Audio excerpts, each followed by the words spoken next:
Think about the last time you tried to buy, I don't know, a pair of running shoes online. You probably had, 15 tabs open, you're drowning in reviews, trying to compare prices, and you're still not even sure you're getting the best deal. But what if you could just hand all of that off?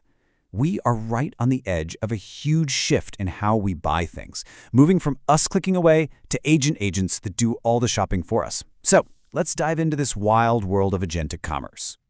Now imagine just saying this to your phone. And notice what's happening here. You're not just searching for hybrid SUVs. That's not a search. That's a command. It's a fully formed intent. You're not asking for a bunch of links to sift through. You're asking for a final answer. An AI agent hears this, and it kicks off this whole complex, autonomous journey to find, evaluate, and even buy the perfect car for you. This is exactly where we're heading. So, okay, how does this all actually work? Let's break down this fundamental change from, the tedious, manual way we shop online now to this future where we just automate the whole thing. This slide just lays it out so perfectly. On the left, that's the old way. That's you doing all the work, right? Jumping between websites, comparing features, trying to ignore the ads, filling out endless forms. But on the right, you just delegate. You give one single command, and the AI agent just takes over. It evaluates everything from these structured data feeds, it can negotiate, and it handles the final purchase. You're not the shopper anymore. You're more like the director. Okay, so let's put an official name on this. Agentic commerce. It is the evolution away from you, a human, clicking buy now. It's all about these AI-driven agents that act on your behalf, and they do it with a ton of autonomy. The keywords here are evaluate, negotiate, and execute. See, these agents aren't just finding stuff for you. They are making decisions and they are taking action.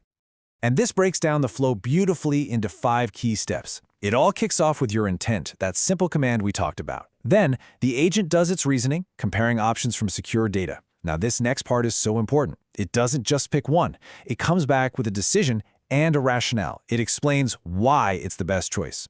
Then it handles all the boring stuff, the payment and logistics, and it ends with something totally new. A secure, signed record of the whole process called a provenance receipt. And don't worry, we are definitely coming back to that. But here's the catch. This super smooth, easy experience, it hides a brand new, really complex system working in the background. It's an invisible marketplace with new companies in charge. And, you guessed it, brand new dangers. Let's take a look at what that marketplace is all about. In this new world, you've got these new gatekeepers who control the flow of everything. And it's not just the e-commerce sites like Amazon anymore. The LLM providers, your OpenAIs and Googles, they control how the agent thinks. Payment networks like Visa, they control the actual money. And you've even got anti-bot systems like Cloudflare, which have the power to decide if an AI agent is even allowed to shop. Every single layer is a new control point that can totally shape what your agent sees and does. And when you have new gatekeepers, you get new, much more sneaky perils.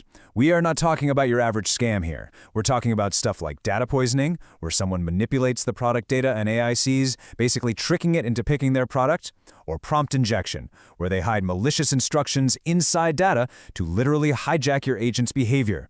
And the scariest one? Algorithmic collusion. This is where pricing AIs at different companies secretly work together to jack up prices for all of us. Wild. So, after hearing all that, we have to ask the biggest question of all. With all these new, invisible risks, can we really just hand over our wallets to these AI agents? How can we ever be sure they're actually working for us? This really is the heart of the problem, isn't it?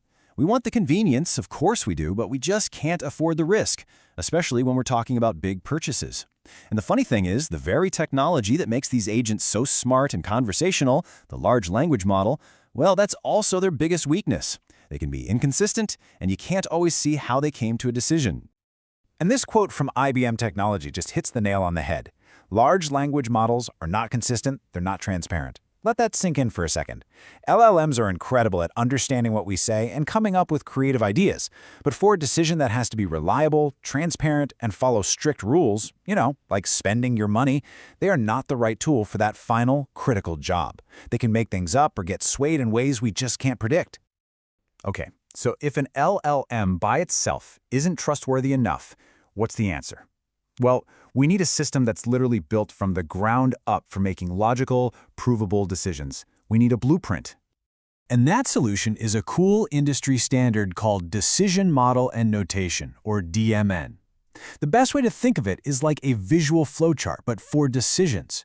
It's not some mysterious black box. It is a totally transparent map that shows you exactly how a decision is made, what info it needs, and what rules it has to follow. And you know what?